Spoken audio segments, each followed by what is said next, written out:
এই রাস্তাতে তো কোনো চেকই করে না ক্যান্টনমেন্ট, যদিও মানে বিশ্বের সব দেশেই ক্যান্টনমেন্ট রেস্ট্রিক্টেড। আর বাংলাদেশ ব্যাংক তো জনগণের আমানত রক্ষাকারী একটি প্রতিষ্ঠান, এটা তো সবসময় অ্যাকাউন্টেবিলিটির মধ্যে থাকবে। এখানে তো সাংবাদিকরা যেতে পারে, সাংবাদিকরা তো আর দুবাইয়ে বাড়ি করেনি, সাংবাদিকরা তো কেউ মালয়েশিয়ায় বাড়ি করেনি, সাংবাদিকরা তো কেউ কানাডায় বাড়ি করেনি, তো তাদেরকে ভয় কেন? ওবায়দুল কাদের সাহেব, আপনি এসব কি কথা বলছেন?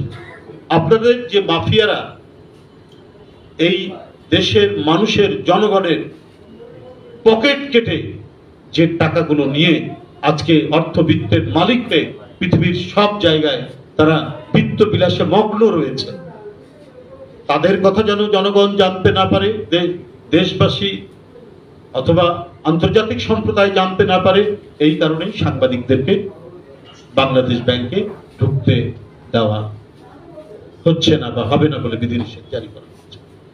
এখন তলানির দিকে চলে আসছে, মাত্র নাকি 13 বিলিয়ন ডলার রয়েছে সরকারের ভাষায়, কিন্তু মানে যারা সচেতন জনগণ, বিজ্ঞ মানুষ, তারা বলছেন তা নয়, আসলে 7-8 বিলিয়ন ডলার রয়েছে।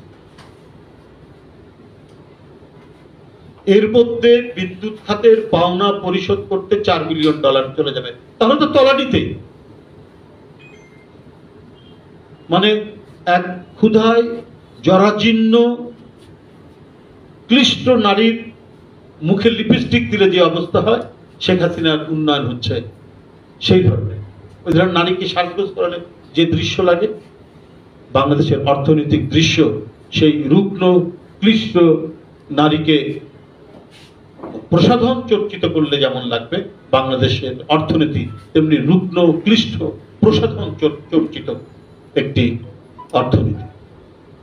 তো এই সকল যে আজকে অর্থনৈতিক যে লোপাটের যারা মূল হোতা, এই অলিগার্করা কারা?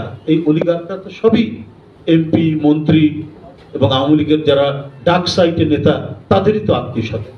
খুবই চরম উৎকর্ষতা লাভ করেছি এমন তো নয়।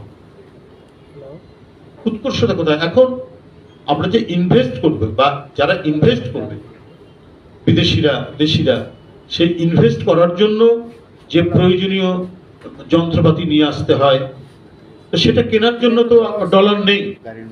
প্রায় 50 বিলিয়ন ডলার উধাও করে দেওয়া হয়েছে।